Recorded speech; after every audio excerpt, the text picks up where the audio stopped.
विद्विषावहै। ॐ शान्ति शान्ति।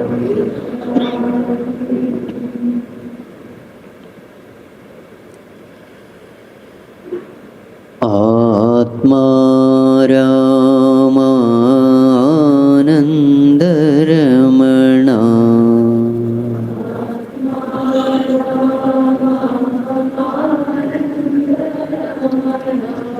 आत्मा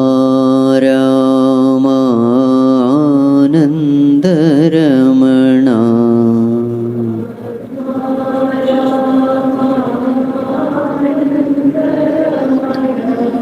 अच्युत केशव हरिनारायण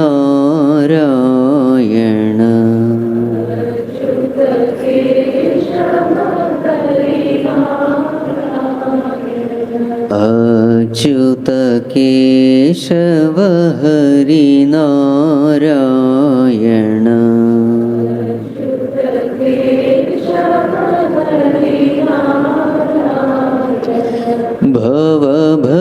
भवभयहरणा वन्दितचरणा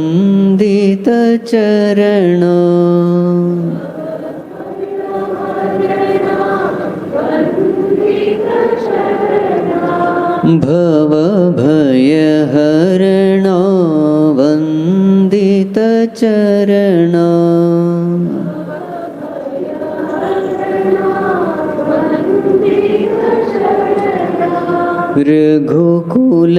रघुकुलभूषण राजीवलोचन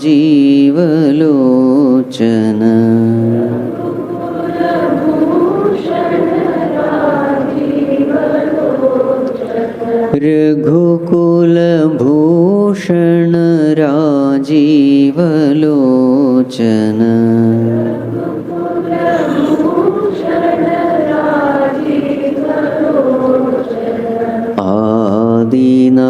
आदिनारायण अनन्तशयना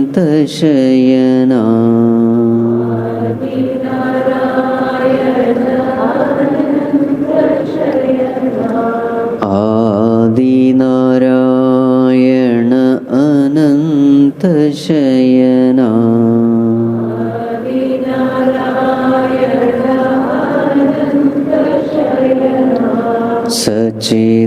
सच्चिदानन्द सत्यनारायण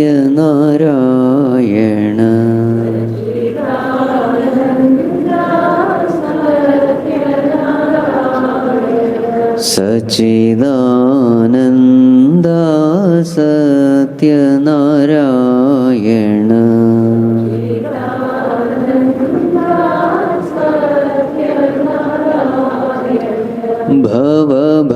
भवभयहरणा वन्दितचरणा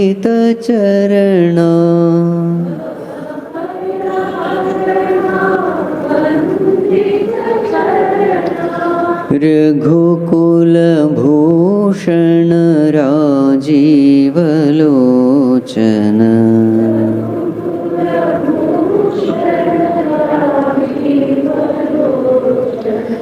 आत्मा रामानन्दरमणा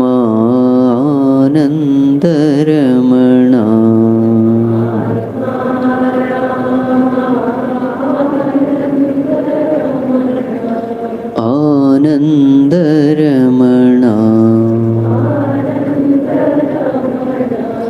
आनन्दरमणा।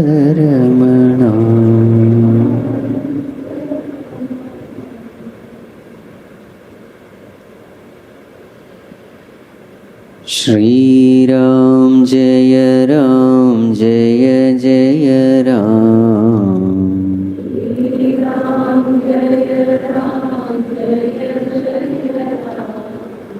श्रीराम जय जय राम।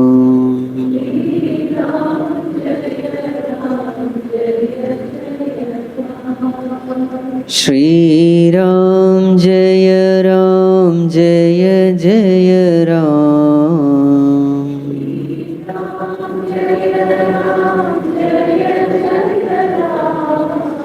श्रीराम जय जय Ram.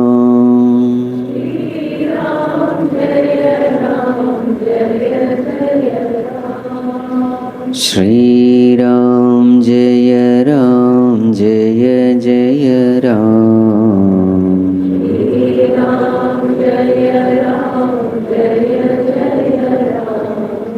Shri Ram Jaya Ram Jaya Jaya Ram.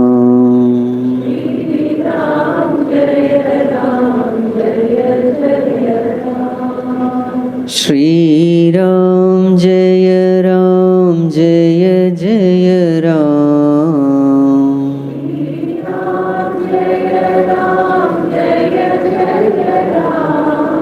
Shri Ram Jaya Ram Jaya Jaya Ram.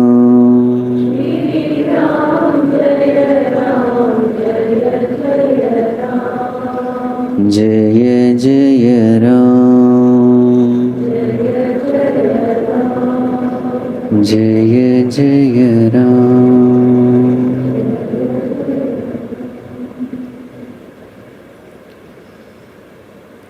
Atulita baladhamam hemashailaabhadeham.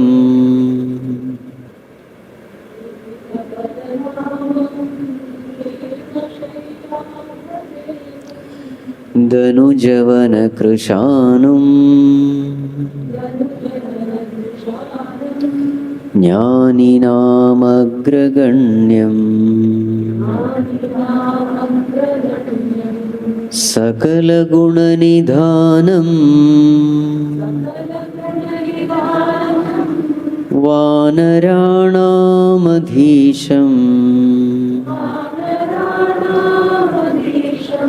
Raghupati Priya Bhaktam Vatajatam Namami.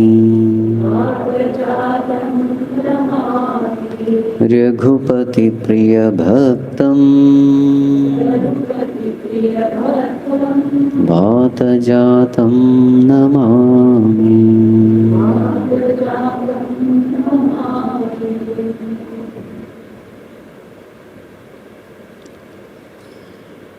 Humble prostrations to one and all present here.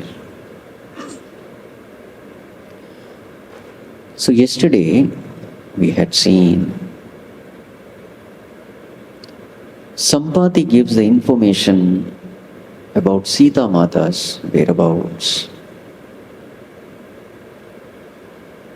Jambavan goes and asks everyone who can cross over this ocean, which is of 800 miles. Different monkeys, they express their limits. Hanumanji was quiet.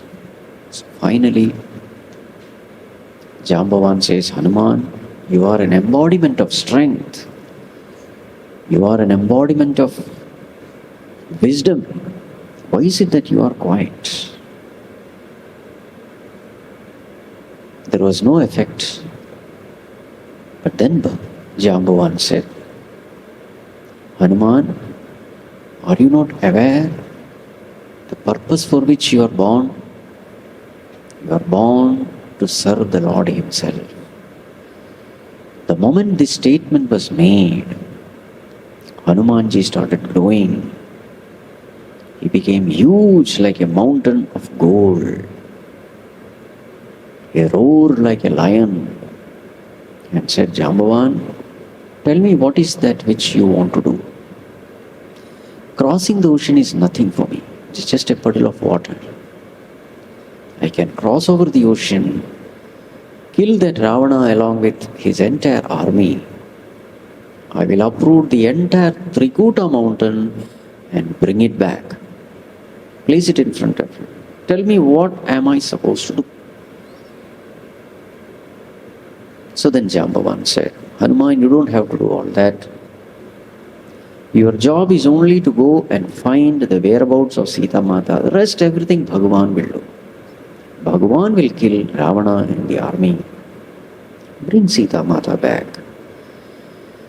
And then in the process, the glories of the Lord will be sung by the great rishis like Narada. And this will develop devotion in the hearts of everyone. And this devotion will put an end to birth-death cycle of mankind. So this is the purpose. So when Hanumanji heard this, he was extremely happy. And then he tells all the vanaras there, the monkeys there, see, the very fact that my heart is filled with joy, inspiration, enthusiasm, this itself shows that I am going to succeed. There's no doubt about it. So therefore, all of you wait till I come back. So saying, Hanumanji prostrates in front of all those monkeys. There was absolutely no trace of any ego, any superiority complex. Then Hanumanji climbed a small hillock and then he leapt. And as Hanumanji was flying, what is the comparison given? Hanumanji flew like the infallible arrow of Bhagavan. So yesterday we were discussing this. When the arrow flies, you don't see the shooter, but everything is decided by the shooter. The target is decided by the shooter, the speed is decided, the arrow is decided, everything the shooter decides. In the same way, Hanumanji, though it was appearing that Hanumanji was flying, but he was a perfect instrument in the hands of the Lord. So up to this we had seen. Next what happened? So now in this flight, Hanumanji, he comes across 3 obstacles. These obstacles, superficially there is a story, but deep down there is a philosophy also. So this is the beauty of our Puranas, our Shastras, our scriptures, Ramayana, Mahabharata, etc. Superficially we find one story, and deep down we also have philosophy. So it is like a multi-syllabus textbook, all our scriptures. You see, in a school or a college when we go, we have different syllabus, isn't it? For first grader there is a syllabus, second grader another set of textbooks, third grade, fourth grade, 10th grade, all of them have different syllabus, set of textbooks according to their ability to understand, ability to grasp. Depending upon the level of evolution, the textbooks are designed. As far as our scriptures are concerned, in one text itself you will find all syllabus. Who will understand what depends upon his level of evolution. So everyone, we are all reading the same text, but different people according to their level understands things differently. For the beginners, for the unevolved, immature, there is a superficial story. But remember, that story is spoken with a purpose, with a spiritual message. So first, we will see the story. So what is that story? So story is this. So Hanumanji, as he was flying, what is the first obstacle he comes across?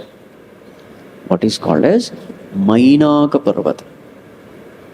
So Samudra Devata, he felt that Hanumanji is going to do our job. Finally, Ravana has to be killed. Ravana is the enemy of Devatas. So therefore, Hanumanji is actually representing all of us. So I should do whatever I can do. So immediately he instructed Mainaka Parvata, the mountain Mainaka. So this particular mountain had wings. And once upon a time all mountains had wings, it seems. So then I think the people complained because they land and many people get died, crushed under the mountain. So they complained to Indra or somebody. Then Indra clipped off all those wings of all these mountains. But then this Mainaka Parvat, it just went and hid itself under the ocean. That's how this Mainaka mountain did not get its wings clipped. So this Samudra Devata said, see, I saved you, now you have to do my job.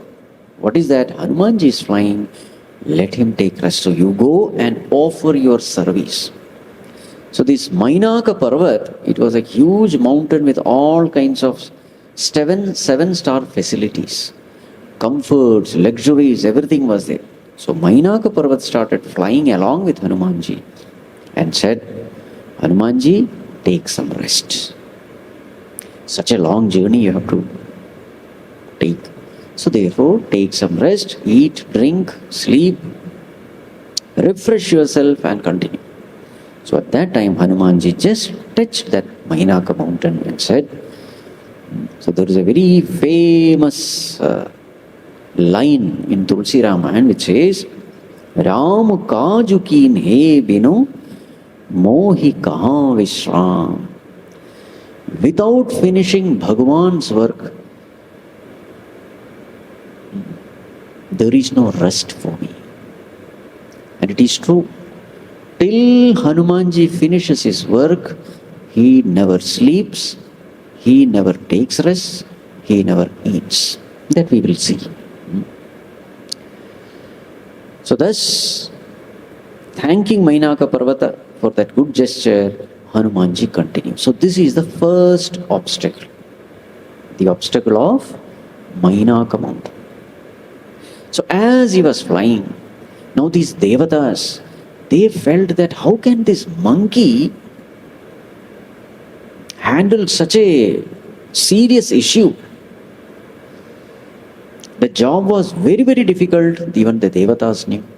But they were not confident enough as far as Hanumanji was concerned. Because the task was almost impossible. It was literally a surgical strike. Why the task was impossible? Number one, he had to cross the ocean. Number two, the entire Lanka was situated on the top of a mountain, so he will have to climb the mountain also. Number three, this Lanka had this compound wall which was huge. And it is said that Lanka was so prosperous that this compound wall was made of gold, studded with gems and jewels. So that was the prosperity of Lanka in those times. So, obstacle number three, he will have to jump across this compound wall. Obstacle number four, even the entire Lanka was guarded by Chaturangini Sena. Akshauhini, as we say in Mahabharata. Foot soldiers are there, horse riders are there, chariots are there, elephants are there. So the entire Lanka was guarded by this army. So he will have to overcome that also. Again, let us assume that he crosses over that also. Now the question is, he will have to search for Sita Mata. That will be another big task because you can't take help from anybody there. You are a spy in a foreign land. So now you will have to search for Sita Mata, and definitely Ravana would have kept Sita Mata somewhere in a very secluded place. Even if he finds Sita Mata, what is another big obstruction? Sita Mata is not going to trust anybody, because she will think that everybody is a spy of Ravana only. So therefore, again you have to win over the trust of Sita Mata. Even if you win over the trust of Sita Mata, again you have to come back with a message. So therefore, Devatas had doubt whether Hanumanji was able to succeed in this mission. So therefore, Devatas, they tried to test Hanumanji. And what is the test he gives? So they send what is called a Surasa. Who is Surasa? Surasa is considered mother of all snakes. So Surasa was sent. So as Hanumanji was flying, suddenly Surasa appeared as a demoness and said, "Oh, I am so thankful to the Devatas that they have sent such a food for me. For a long time I have not eaten anything. I am so hungry. And now this food is coming directly into my mouth only." So she stood there. Surasa. So then Hanumanji, the moment she said that Devatas have sent me here, Hanumanji understood that this is a test. So Hanumanji said, "Oh mother, yes, I will enter into your mouth, but it's a very important thing which I have to do. I will go, give the message to Sita Mata, I will come back and then enter into your mouth." Surasa said, "Nothing doing, you will escape. I am going to eat." And then she started opening her mouth. So Hanumanji said, "Fine, if you want to eat, eat." And thus Hanumanji also doubled his size. When Hanumanji doubled his size, again Surasa opened her mouth like a crocodile maybe, huge. Again Hanumanji made his size even bigger. So this went on and on and on. She was opening the mouth and Hanumanji was becoming bigger.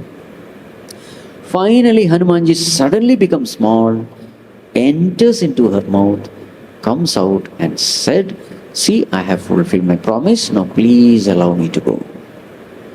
So then Surasa said, "Hanuman, you are indeed an embodiment of Bala and Buddhi, strength and wisdom. I'm sure you are definitely going to succeed." So this is the second one. Now the question is, what is so great about Bala and Buddhi? How is Buddhi tested here?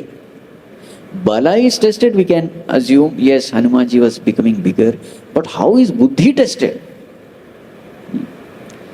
So a lot of discussions happen in these stories. As far as the story is concerned, fine. Now we have to analyze this also. Now see, where is the Buddhi aspect coming here?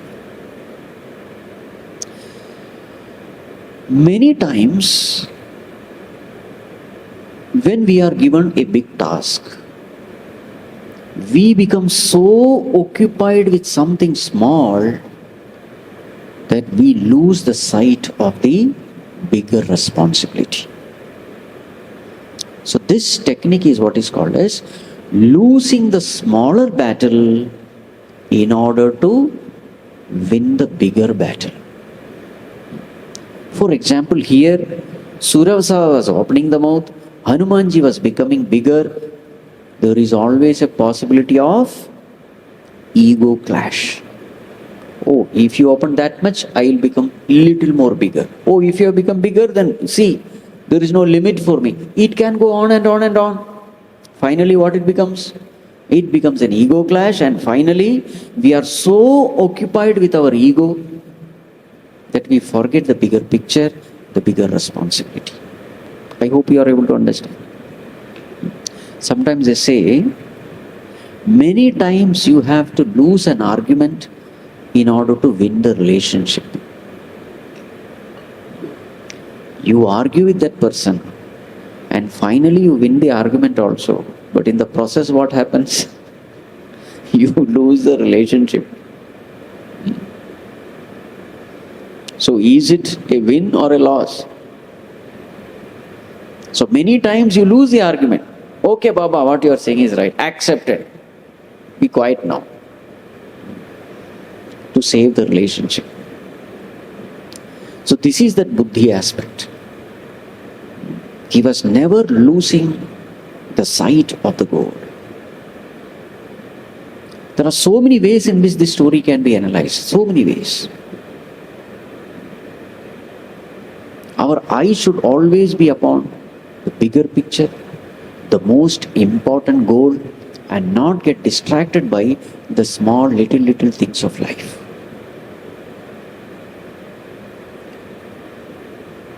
See, there is a beautiful story. There is a beautiful way in which, not beautiful, there is a way in which they catch monkeys. You know how they catch monkeys? They roast these peanuts, and then there are some places where all these monkeys come to drink water. So what do? They put these roasted peanuts and hang in these bottles. And the bottle is such that your open palm enters into the bottle, but the closed fist doesn't come out. So in such bottles they put these peanuts and hang them. Now roasted peanuts are very fragrant. So these monkeys come and restlessly they get this smell, they put their hand, catch hold of the peanut. Now are they able to pull out that fist? They get stuck there. And now these people come to catch these monkeys. Now see, what is important? A handful of peanut or life? What is important? Life is important. So what should they do? Leave the peanut and run. You see, these people are catching the monkeys to do a lot of all this research and all that. So it is going to be very painful. So what is important? Life or this handful of peanut. But it is said that these monkeys, they don't leave this peanut. They remain there. And then easily they come and catch hold of it. Why am I saying this? Many times we get stuck up with small things in life, and the bigger things, we don't have time. Or we miss it. That is a buddhi aspect of Hanumanji. So many ways you can think. Sometimes our life is filled with small things, to such an extent that we have no time to do the bigger things of life. So there was this, what you call, a management guru. He went to a class. He was trying to teach this time management lesson. So he went to the class. All the youngsters were there. So in a bucket, he put some big stones. So he asked, is the bucket full? They said, yeah. Then he put some small pebbles. Now they understood. Again he asked, is the bucket full? No. So then he started putting sand. Now is it full? No. You still can put water. So finally he asked this question, what is the lesson you have learned from this? So somebody got up and said, the lesson is, how much ever busy your life is, you still have time to do something or the other. Because you are going on putting something or the other. So then this guru said, no, the lesson is, if you don't put big things first, you will never be able to put it back later. Suppose that bucket was filled with sand in the beginning itself. Will you be able to put the rock in it? No. In the same way, the lesson is this: allocate time for the big things of life. After that, for small things, you allocate time later. So this way, we should always find time for the bigger things. What is important in life has to be very clear.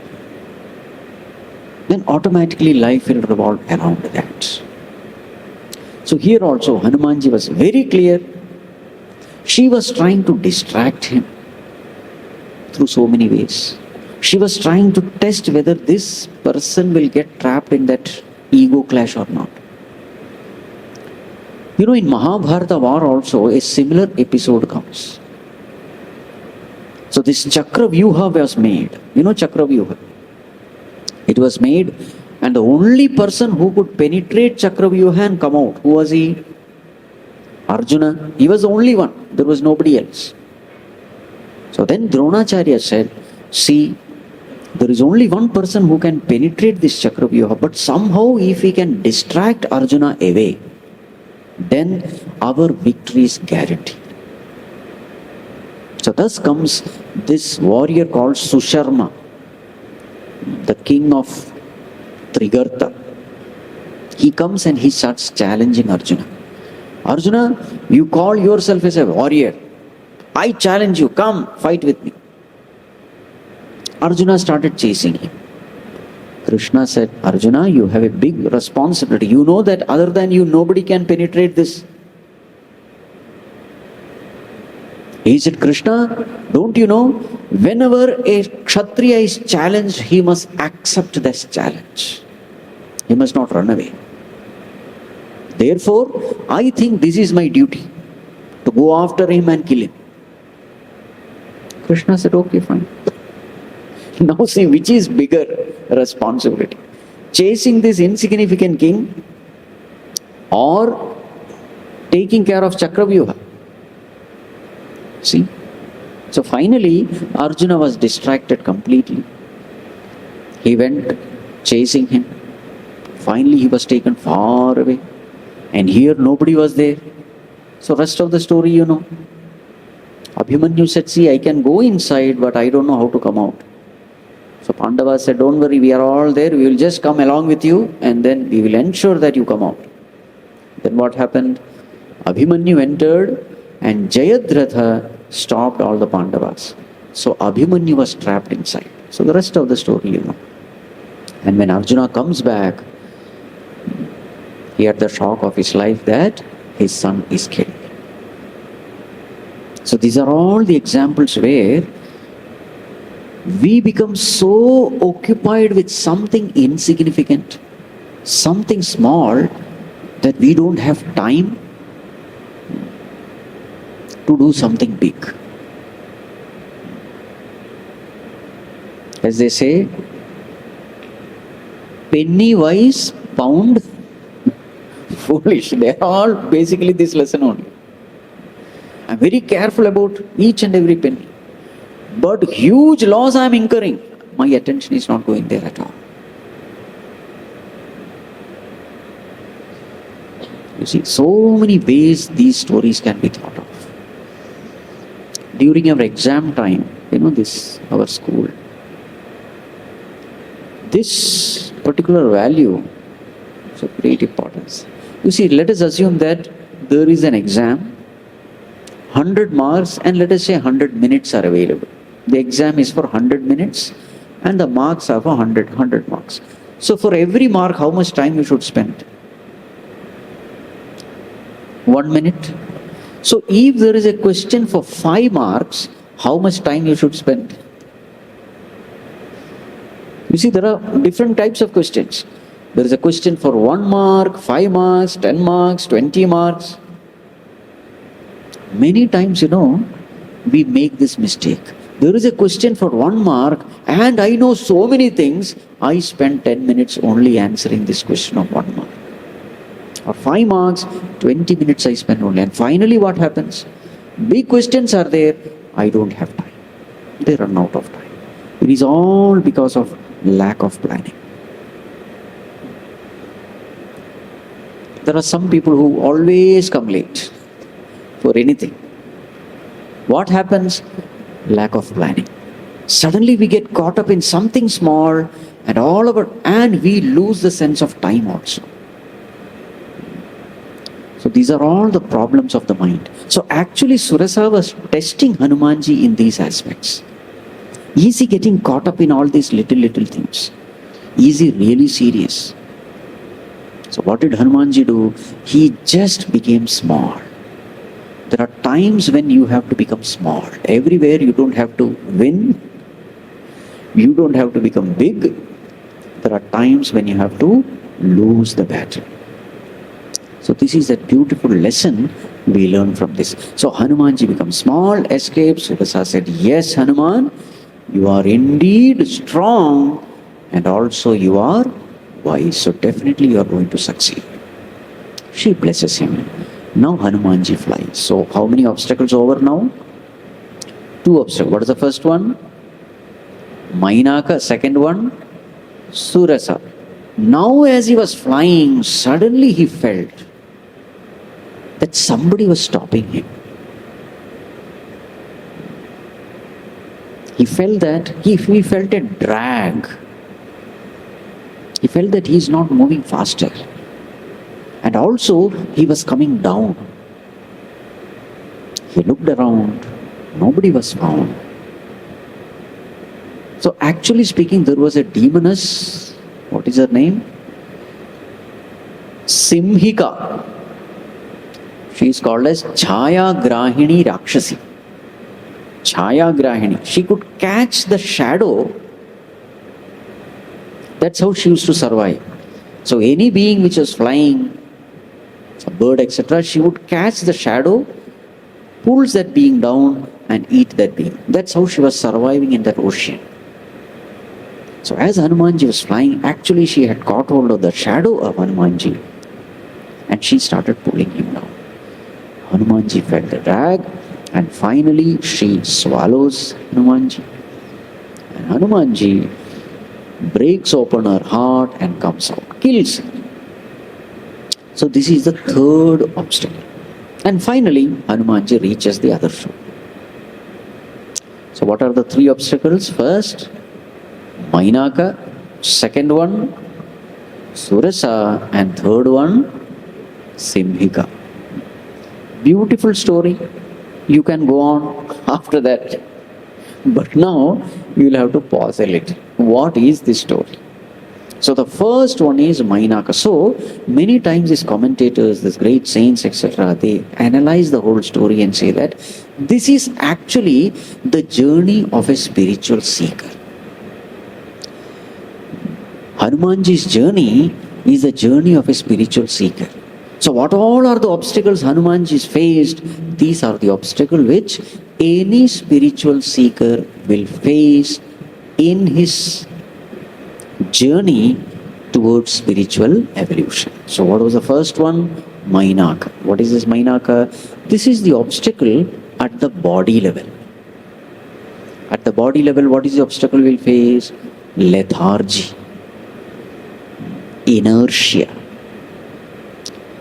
the tendency to postpone things.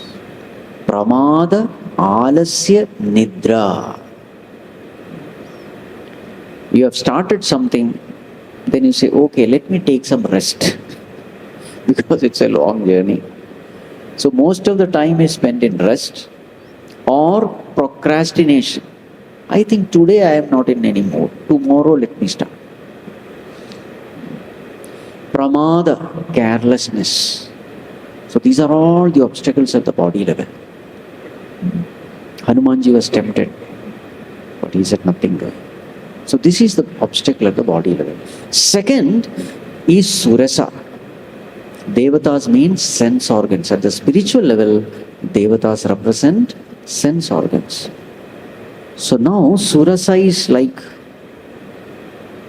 what does she do? Opening the mouth. Sense organs are like that. The more and more you try to please the sense organs, it will open its mouth exactly like Surasa. You will slowly start appeasing the sense organs. Just one example of food. What is the purpose of food? To sustain life.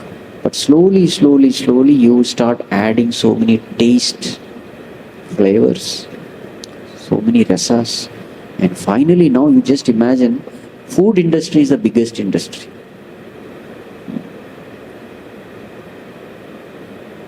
And food industry simultaneously prospers with hospital industry also.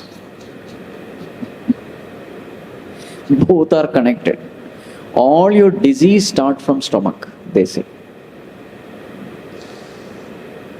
And tastier the food, spicier the food, oilier the food, all the disease come from these things only. This is called as rajasic food. Kattu Katu Amla Lavanatyushna Tikshna Ruksha Vidhainaha. This is a description given in Bhagavad Gita. All those spicy, oily food. See, actually the purpose of eating is only for maintaining health. But then slowly this. So these are all Surasa example I am giving, okay? The more and more you want to make it tastier. Taste has nothing to do with health, but you want it more tasty. And many times we cross all the limits and thus we fall sick in the process of making the food tastier. So this is the Surasa attitude. The food also, if you see, you eat a little, then slowly you increase, and finally you are eating much more than what you need. How do you know that you are eating more than what you need? Look at your tummy. If the tummy is bulging out, it simply means you are eating more than what you need. And the law in this cosmos is, whenever you take more than what you need, that excess thing, that which is taken, is converted into disease, which gives you suffering. That is a law of this cosmos. Wealth. If you are earning more wealth than what you need, and if you are not giving back that wealth to the society, to the needy, in service of the poor, etc., that wealth starts stagnating, decaying, putrefying, and finally it will bring all calamities for you. So whether it is wealth or whether it is food, rule is the same. Eat as much as you need, but more than what you need if you eat, that very same food becomes the cause for all kinds of disease. Anyway, the point which I am trying to say is about Surasa. Slowly the mouth increases, demands increases, addictions increases. See, you will have to use sense organs, no choice about it. In life, sense organs have to be used. In life, you have to eat.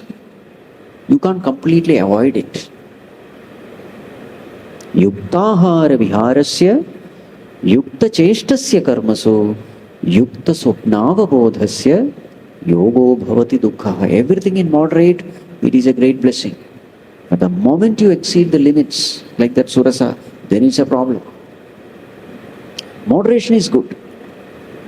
Natyashnatastu yogosti, nachaikantam anashnataha, nachati swapnashirasya, jagruto naivacharjuna. Arjuna, very little food is also not good. Too much of food is also not good. Very little sleep is also not good. Too much of sleep is also not good. What is needed is moderation. The middle path, as suggested by Lord Buddha. Middle path is what is necessary. But the problem with this sense organ is slowly. You know, like that story of that camel. So there was this, what do you call that? Person who was walking in the desert along with his camel. So he puts the tent, sits inside. Then the camel, it was tied outside, said, see, at least let my head, can it just come, because it's so cold outside. So he started putting his head. Then slowly that owner allowed that neck also to come in. So camel's head and neck. Finally what happened? The owner was out, camel was inside the tent. This is what the sense organs also do. So we have to be careful. So this is the obstacle at the level of sense organs. Moderation in everything is a solution. Now what did Hanumanji do? Hanumanji did not kill Surasa. He only became small. Becoming small means what? Reducing your wants, needs, simple living in short. Simple living. With minimum things. Okay, now the third one. Who is the third one? Simhika. What does it mean? This is very interesting. Simhika catches hold of shadow and thus catches hold of that being. Is it ever possible? Many times people say, what all kinds of stories are written here? Meaningless stories. All, imagination. Fictitious story. Because it is impossible to catch a being by catching hold of shadow. Shadow is unreal, doesn't even exist. How is it possible? So this is where we have to analyze the scriptures properly. There is a purpose for which the stories are written. So who is the shadow? Shadow is, now how will you define shadow? Shadow is that, number one, which doesn't exist. Number two, shadow is that which appears to exist. Number three, shadow is that which is born out of obstruction of light. Yes or no? Agreed? What is the first one? Unreal. Second one, appears to exist. Third one, born out of obstruction of light. Now, who is the shadow? The shadow is none other than our own ego. Number one, it is unreal. Number two, it appears to exist but doesn't exist. And number three, it is born out of obstruction of knowledge. So instead of light, here it is knowledge. When knowledge is obstructed, what comes out of obstructed knowledge? Wrong notions, ignorance. Swamiji, how can you say ego doesn't exist? So what is the definition for ego? Ego is a wrong notion about ourselves. This is how ego is defined. What is our true nature? Our true nature is pure consciousness, Satchit Anand. But instead of knowing ourselves to be pure consciousness, I misunderstand myself to be the physical body. And with this comes identification. I, as pure infinite consciousness, identify the physical body, and then I have this wrong notion in my mind that I am the physical body. This wrong notion in the mind, born out of ignorance of the self, is what is called as ego. So in our scriptures, a very interesting analysis is given.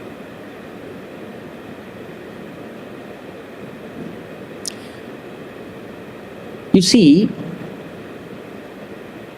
let us take the example of movie theater. So in the movie theater, you are watching the movie. Let us say the hero is very miserable. So what happens to you? You are identified with that hero. Hero is very miserable. He is crying and weeping. So what happens to you? You are also crying and weeping along with the hero. Now if this question is asked, who is crying? Who is crying? See, I, the observer of the movie, need not cry because those problems don't belong to me. Those problems belong to the hero. Some storyline is there and that hero is getting beaten up, his money is gone, everything is gone, he is miserable. So that is not my problem. So therefore, I, the observer of the movie, need not cry. What about the character there in the movie? He cannot cry. Why he cannot cry? Because there is nobody there. It is just a play of light and shade. Movie is just a projection on the screen. There is nothing there. So I need not cry. Character cannot cry. Then who is crying? Who is crying? I, misunderstood as the hero, identified with the hero, imagining myself to be the hero, is the one who is crying. Yes or no? You see, this is called as identification. Now, in the movie theater, I am not myself. I have entered into the hero and now I am living my life as the hero, going through those events of the movie. So movie time is real to me, movie happenings are real to me, movie joys and sorrows are real to me. And now I am living in the movie through my hero. So whatever happens to the hero now starts as though happening to me. Isn't it? So what has happened in the movie theater? The real person identified with the unreal character, a third entity is born. It is this third entity which is crying. Yes or no? Now the question is, can real combine with the unreal? Is it possible? Can real combine with the unreal? No. Real can combine only with real. So that is why this person who is crying in the movie theater, it is a fictitious character, imaginary character, born out of wrong notion, born out of ignorance. It is not a real character. A real person identified with the unreal character is the one who is crying. Yes or no? In the same way, in the real world, consciousness is real, matter is unreal. Consciousness need not cry. Why it need not cry? Because it is Ananda Swarupa. It is of the nature of bliss. So there is no reason why it has to cry. Matter cannot cry because it is inert. Then who is crying? Consciousness identified with the matter, a third entity is born. And what is that third entity? What we call as ego. It is this ego which is crying. Now the question is, can consciousness combine with matter? No, because consciousness alone is real. Matter is just a projection in the mind. It has no existence at all. Why did I say all this? I said all this in order to prove that ego is nothing but a shadow. It has no existence. Now, all our sorrows in this world, it is born out of whom? It is this non-existent, fictitious ego born out of ignorance. All our sorrows, our tensions, our worries, our anxieties, all these negative emotions that we go through, it is only because of ego. And that is why the greater my ego, the greater my problems also, my miseries also. And lesser my ego, my problems also become less. Exactly like my shadow. If I stand up, my shadow is long. If I sit down, my shadow is less. If I lie down, there is no shadow. Now see the beautiful comparison.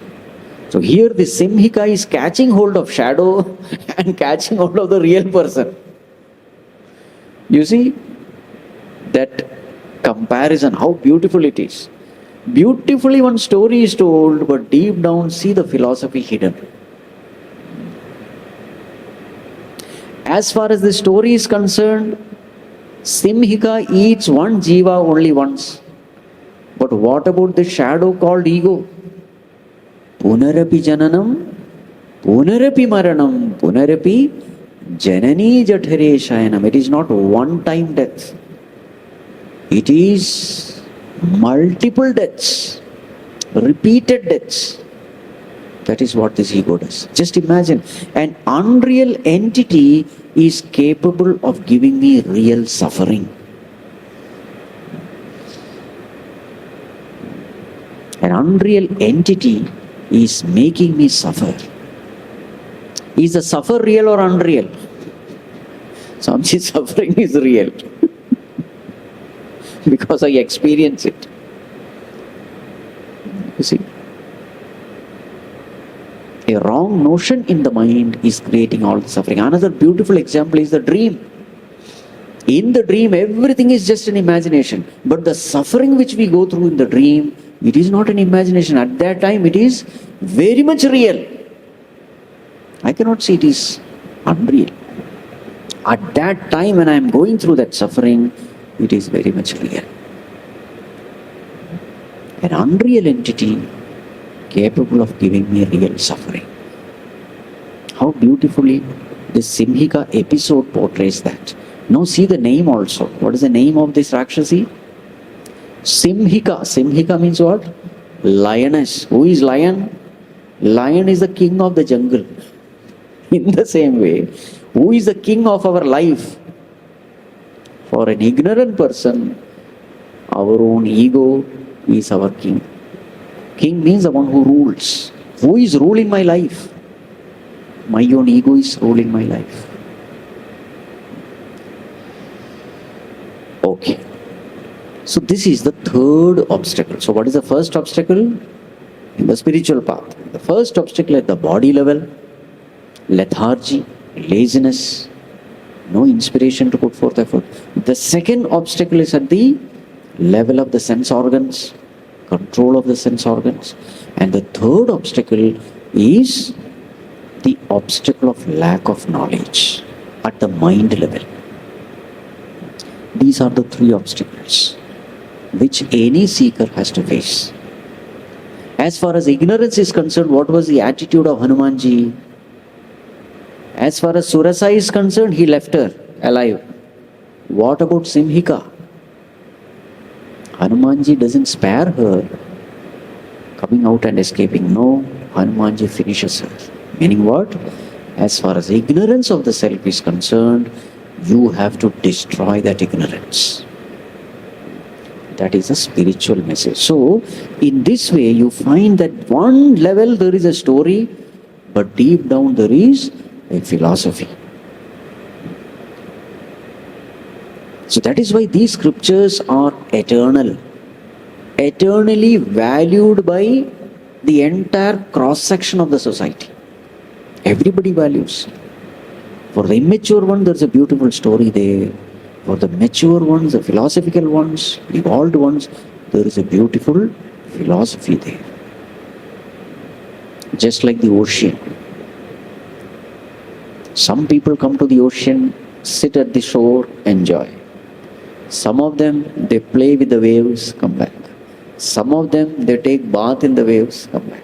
Some of them, they take a boat, go deep, catch some fish.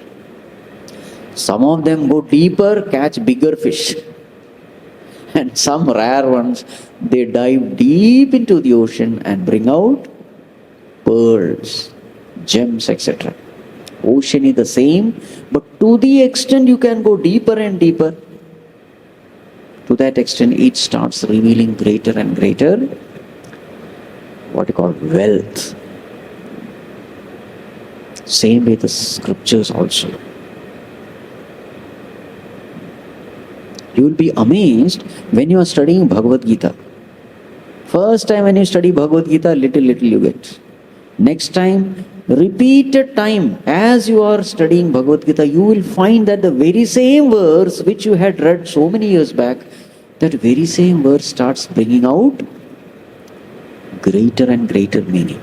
What has changed? Scripture has not changed, but through life's experiences, when I become more and more mature, that very same verse starts bringing out more and more meaning to life. It starts making more and more sense to me. As I become mature by going through various experiences of life. This is the nature of scriptures. So that is why you will never feel bored when you study.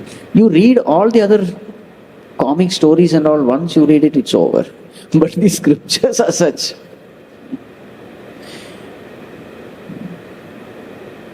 Every passing year, that scriptures start making more and more sense to us.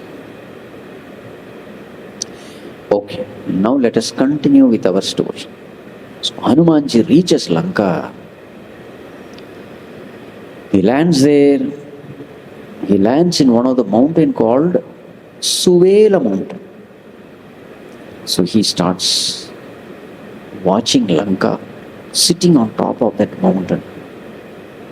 And he finds such a beautiful city in Lanka, well-planned city. Bana, Baga, Upavana, Bhatika, Sara, Koop, Bapi, Sohai. Garden, orchards, lanes, bylanes, well-planned city, gymnasiums. Everything was there. Highly prosperous, meticulously planned. And all kinds of women were also there. Naga, Gandharva, Kinnara, all of them were there. But in the whole list, there is one thing missing. You know what? Temples. Big list is given. Lanes, bylanes, roads, park, gardens, pond, everything is there. But in that list, temples are not mentioned. Meaning, it was a highly materialistic country. So sometimes when I read this, I think of America. But at least some temples are seen here. Everything is so planned, so perfect. Even the grass, little bit it grows immediately. You have to cut it properly. In India, who cares? Trees are growing wild. Everywhere it is wild growth. Leaves are falling, trees are growing. Who cares about cleaning places and all that? You see, many times this question comes, why is it that Eastern countries like India is like that and Western countries like America is like this? What is the reason? You see, we have to understand this reason also. Many times we criticize Indians saying that, look at that. You see, how you live depends on what your philosophy of life is. Suppose my philosophy of life is external environment is the source of my happiness. Then where will my attention be? My attention will always be about external environment. Things, beings, situations. My entire attention will be focused upon that because my source of happiness is coming from the outer world. So I'll be very careful about how things are around me. But suppose your philosophy is your happiness has nothing to do with the outer world but more to do with the inner world of thoughts. Then where will your attention be? Your attention will be upon your thoughts. Now see, there are two types of philosophies. The first one is the grosser philosophy. Grosser philosophy means external world is the source of my happiness. So therefore I try to control the external world. Right temperature, food, this, that, comforts, convenience, etc. My entire attention is there. But now as you become more and more mature and evolved, slowly you come to know that my happiness has more to do with my thoughts than to do with my external world. It is possible that I am living in a very conducive environment, but if my thoughts are not good, if my thoughts are negative, I will still be miserable. But if my external environment is not that conducive, but my thoughts are noble and good, then I am happy. When a person comes to know this, for this a little bit of maturity is necessary, evolution is necessary. My happiness has more to do with my thoughts than to do with my external environment. So this is the law. As your thoughts, so becomes the state of your mind. If my thoughts are good and noble, I will have a peaceful mind, cheerful mind. If my thoughts are negative, I will have a disturbed mind. And my happiness has something to do with my state of mind. How will you define happiness? It is a state of mind. And that state of mind has something to do with thoughts in the mind. Once you come to see this direct relationship between thoughts and the state, then where will your attention be? Your attention will always be upon the thoughts that which you carry. And where are these thoughts? Outside or inside? It is always inside. So automatically you become an introverted person, always looking into the content of your thoughts. You become a contemplative person, a man of reflection. That is why our sages are called Munis. Muni means what? Manana Shilavan. Even when they were living in this world, majority of their attention was upon the content of the mind. What kind of thoughts am I entertaining? Am I entertaining good thoughts, noble thoughts, selfless thoughts, thoughts of compassion, kindness, humility?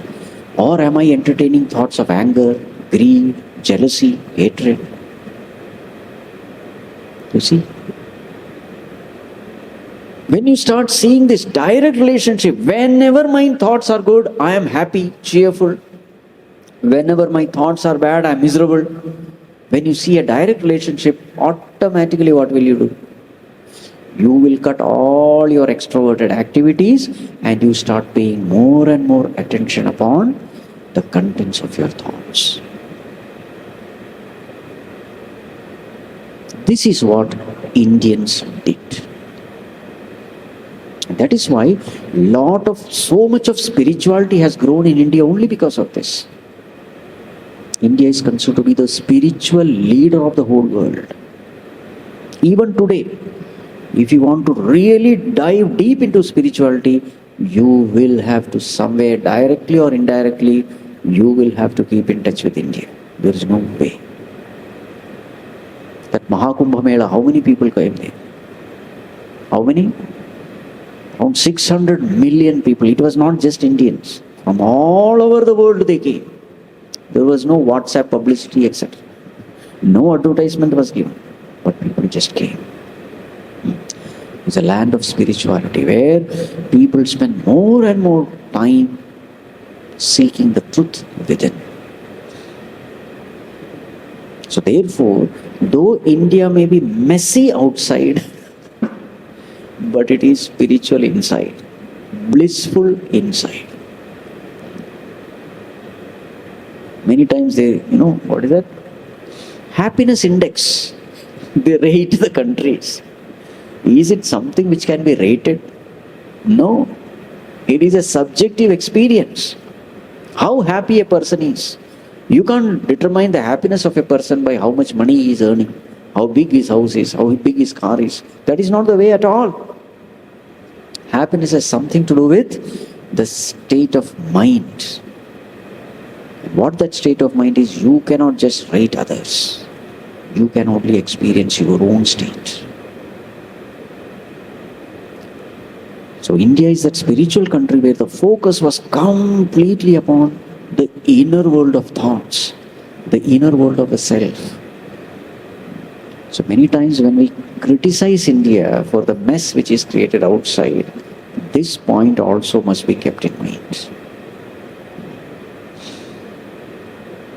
You see, there are three types of people. First is the tamasic people, lazy people. They have a messy world outside, they have a messy world inside. It's total mess. That's the worst. I'm not justifying such people. So that is a tamasic level. Second is rajasic level. They have a very perfect world outside, but a totally messy world inside. Then comes a sattvic level. The sattvic level, they have a very simple world outside. Not messy, but a simple world. Minimum, simple living, high thinking. That is their way of lifestyle. Their world is simple, their dressing is simple, but inward, there is perfection. There is peace. There is contentment. So this is called the sattvic way of living. So tamasic, Rajasic and Sattvic. Okay, anyway, continuing our story here. So Hanumanji saw that this city was beautiful. Everything was well planned. All comforts, luxuries were taken, and it is also written all kinds of non-vegetarian restaurants were also there.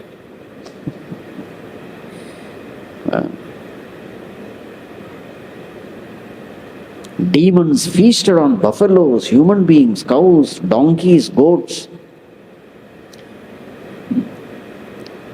All those things were also there. But anyway, Hanumanji thought, this is not the right time to enter into Lanka. Let me wait till it gets dark, because the whole Lanka was guarded properly. Finally, it started becoming dark, and then Hanumanji took the size of a small mosquito, mashak, not the form, size. He remained monkey form only, monkey form, mosquito size. And then what did he do? Lanka hi chaleu sumiri narahari. As he entered Lanka, he remembered the Lord. In which form? Narahari, Narasimha. So he remembered the Lord, and then he entered. The moment he entered, he was obstructed. Who obstructed him? Lankini. And who is Lankini? The presiding deity of Lanka.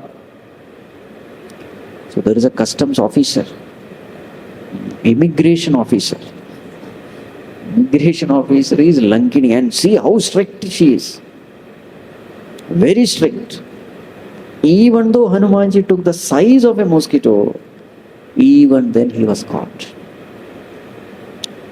So she said, how dare you enter into my country without proper documents? And then Hanumanji gave a solid blow to her with his fist. She fell down, vomiting blood, unconscious. After some time she regained consciousness, got up, and immediately bowed down to Hanumanji and saying, Hanumanji, this was the day which I was waiting. Then she said, Hanumanji, let me tell a story. What had happened? So when Ravana was blessed with this boon from Brahmaji, that nobody will ever be able to defeat him other than monkeys and human beings, at that time I was there. So then I went to Brahmaji and asked, Oh Lord, when will this tyranny get over? He is becoming the ruler now. When will it get over? So at that time Brahmaji told me, a day will come when you will be overpowered by a monkey. At that time, know for sure that the days of Ravana is counted. So therefore, though you have overpowered me, as far as I am concerned, this is an auspicious moment. Now, Lankini says something very interesting. What does she say? Prabhisi nagar ki je sab kaja, Hridaya rakhi Kosalpur raja, Garala sudhari pukarahi mitai, Gopada sindhu anala sitalai, Garuda sumeru reno samatai, Rama krupa kari chitavajahi. Hanuman, now enter into this Lanka, remembering the lotus feet of Bhagavan. What will happen then? If Bhagavan's grace is with you, then these things will happen. What are those things? Garala Sudha. Poison will appear as nectar. Ripu Karahi Mitai. Enemies will become friends. Gopada Sindhu, even the ocean will become like a puddle of water for you. Anala Sitalai, even the burning fire becomes very cooling. Sumeru Renu, even a big mountain becomes just like a dust particle. This is what happens when there is Rama Krupa, grace of Bhagavan. A very beautiful message. Life is full of challenges, but when Bhagavan is with us, then all those challenges, they reduce and become insignificant. Either the challenge itself will go away, or we are empowered to face the challenge. Now, whatever is said here literally happened in the life of Hanumanji. What is the first one? Garal Sudha. Sudha means nectar. Garal means poison. So what is that episode? The episode of Surasa. Surasa is the mother of all snakes. Snake means poison. But that very same Surasa, in the end, blesses Hanumanji. So that became nectar. The second one was enemies becoming friends. So what is the best example? Vibhishana. You see? Vibhishana. The next one is Sumeru Renu. Mountain becoming a dust. That story we know. Lifting that mountain. And then Gopada Sindhu. The entire ocean becoming a puddle of water. That also we saw. And the next one, fire becoming cold. When did this happen? The burning of Lanka episode. It is said that when Hanumanji was burning the entire Lanka, he did not feel any kind of heat in his tail. It was very cooling. There it is said, don't have any doubt in this regard, because the power to burn for the fire has come from Bhagavan himself. How can fire burn the devotee of such a Lord? So whatever this Lankini has said here comes truly real in the life of Hanumanji. Okay, so anyway, she also blesses him. Hanumanji enters into Lanka, and now he searches everywhere, but he is not able to find Sita Mata. He goes to the palace of Ravana also. Again, this small size. He enters everywhere, but he is not able to find Sita Mata at all. So this is again one big obstacle. Now whom to ask? You can't ask anyone. So then what is the way? There is only one way: sincerely pray to God. So there are so many such instances in Sundarakāṇḍa where Hanumanji doesn't know what to do. He's on the crossroads. He's confused. This is one such occasion. He searches everywhere, but he doesn't find Sita Mata. And he says, Bhagavan, you only have to guide me. And at that time something happens. What happens? His attention falls upon a very unique palace. Very different kind of palace. That palace was literally looking like a temple. Why it was looking like a temple? Ramayudha Ankita Graha Sobha Bharanina Jai Nava Tulasika Brindataha Dekhi Harsha Kapirai. So in this palace, there were all those auspicious marks of Bhagavan. The bow, the arrow, and all those auspicious marks were beautifully painted.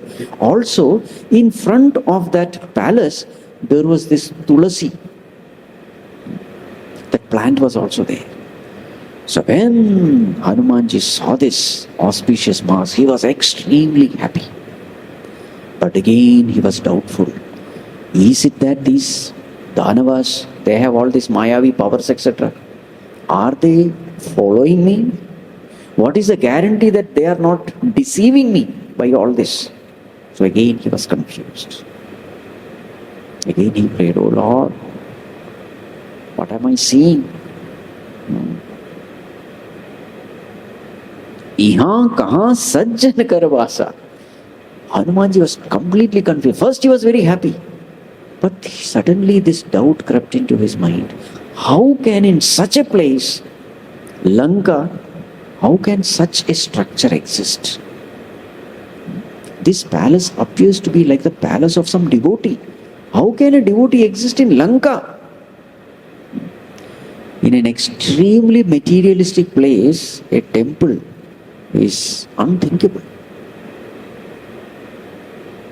And it was at this time that again something happens. You see, every time Hanumanji is stuck somewhere, something would happen.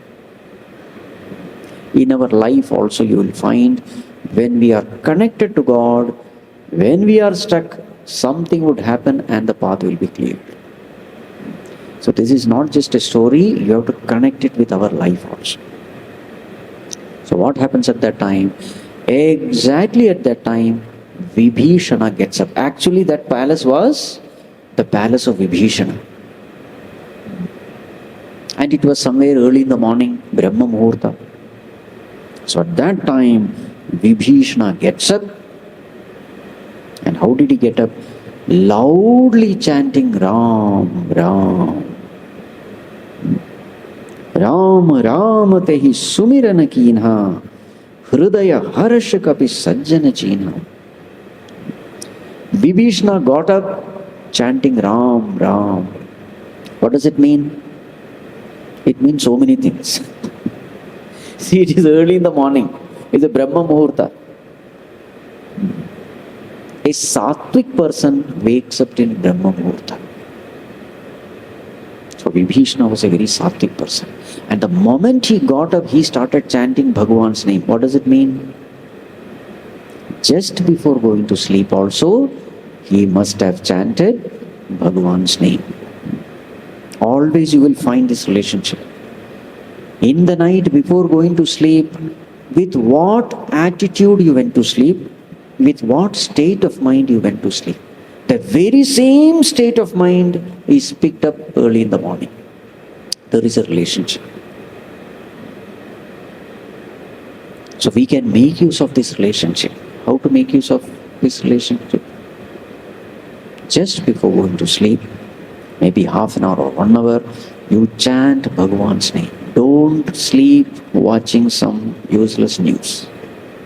Then only such dreams you will start seeing. Chant Bhagavan's name. Make the mind sattvic. Maybe listen to some bhajans or read some nice books. And then with those thoughts you just go to sleep.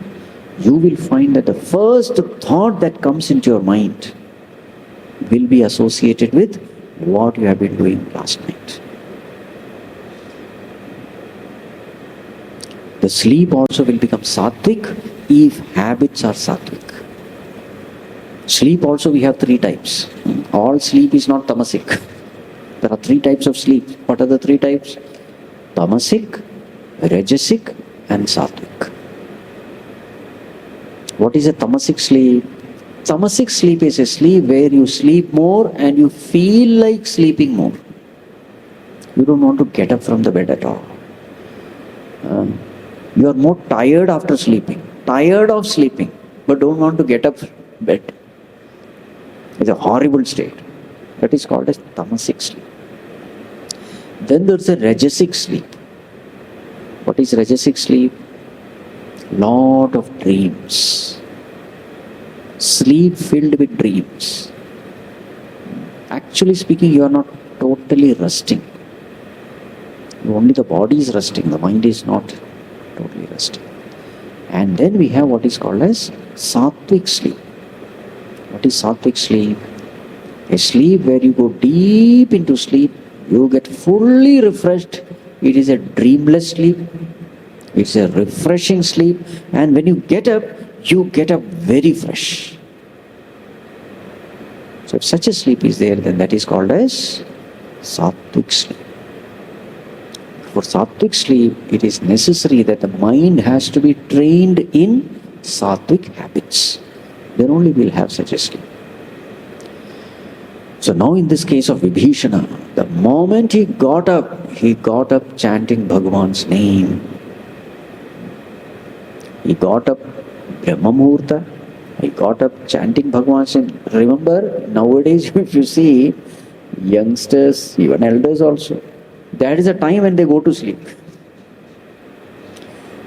You will find that beyond 3:30, you can't stay awake. Whole night they are working, 2 o'clock, 3 o'clock, and the time when they are supposed to get up, they go to sleep. The whole generation, if you see, we all have become nishacharis.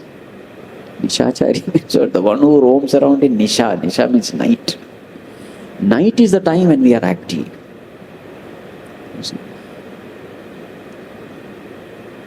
Early morning is the best time actually. Say 3:34, 4:35. Very good. See, even that engine stopped. Body is fresh, mind is fresh. The whole environment is designed to help us in meditation. So then Vibhishana got up. Then what happened? That we will see tomorrow.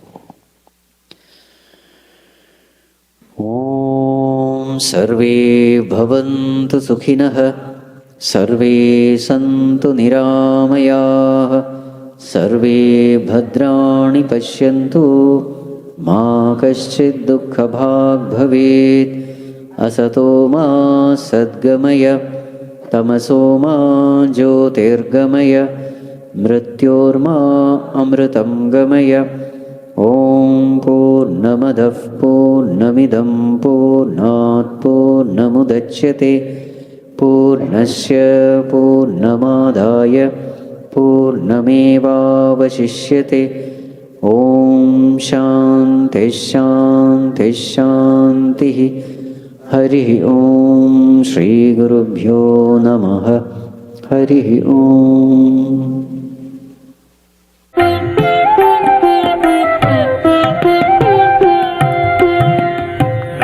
Rama Sita Rama Ramachandra Pahi Mam Rama Rama Sita Rama Ramachandra Pahi Mam Rama Krishna Govinda Hare Pahi Mam.